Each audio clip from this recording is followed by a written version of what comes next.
Good morning. Ayan, another unit dito sa ating Aina Home. Ang ating, syempre mas maraming inventory ay ang ating townhouse.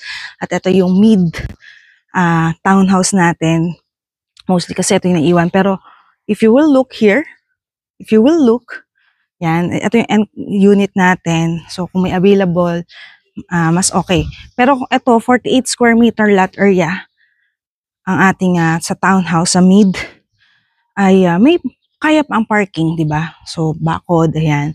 And yung ating floor area is 44 square meter. So, let's take a look inside. So, this is the actual turnover unit. Ayan, so bare type, sabi ko nga sa inyo, pero kagandahan, kayo na mamimili. So, hindi lang natin napasok ang ating model house, but yun nga, your living area, pwedeng ilagay nyo dito yung TV, and then your dining area or sa baliktad, pasok pa dito para maluwag pa rin. Entertainment and dining table, and here's your sink. And let's look at the CR. So yung ating CR ay tiled na siya. Look, yan, show the CR. Okay, slowly. Yan. So, yan. So, half-tiled, and yan, may toilet bowl, and sink. And sa labas naman, when you go outside, ayan, half kayo, ayan, oops, half kayo, and here's yours. So, meron pa kayong laundry area.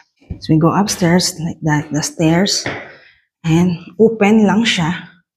Ayan.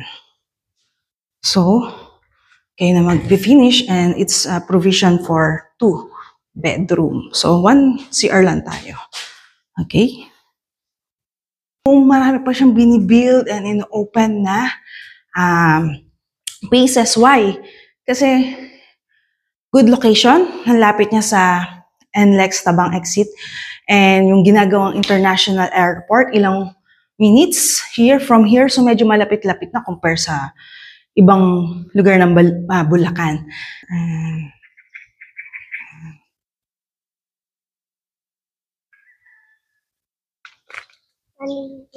Good morning, yan. Welcome to Aina Homes, San Francisco, Bulacan. And we are here at sa model house nila na duplex. And it's a 58 floor area square meter. And yung lot area niya available sa 80 square meter. And if may mga ma-open pa, 100, and either inner lot siya or kung may available pa tayong corner lot. So let's check inside. It's a bare type. So, provision for 2 to 3 bedrooms siya. So, let's go.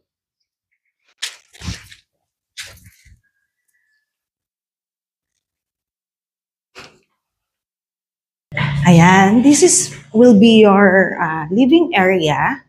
And take note, may mga glasses na siya, window. And look at the size of this window. Sobrang,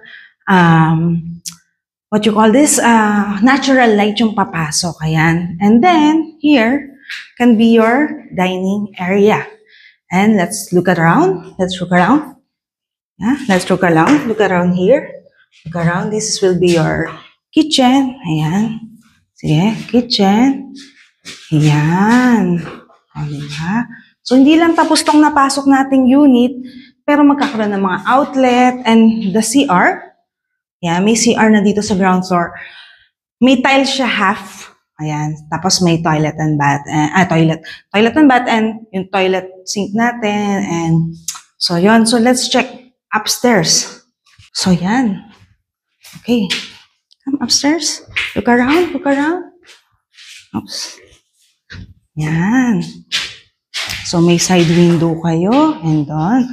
So, open lang siya kasi provision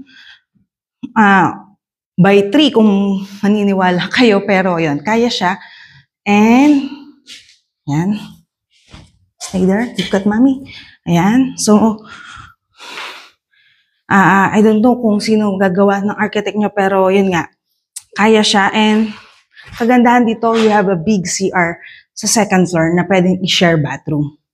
So, that's it for our duplex unit. So, kagandahan sa bare type naman, if you want this unit, kasi kayo na makakapag-design on your own. Ayan.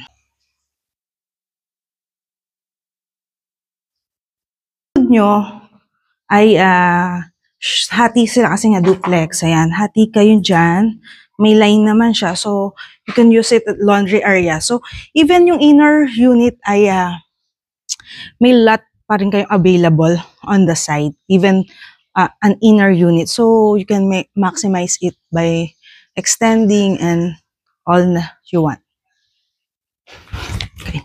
If you are interested in this unit townhouse, just or yung single or duplex as much as if available, don't hesitate to message us. And please do like our page, HomeKey 2017 sa aming Facebook and YouTube channel and TikTok and Instagram. Thank you and God bless.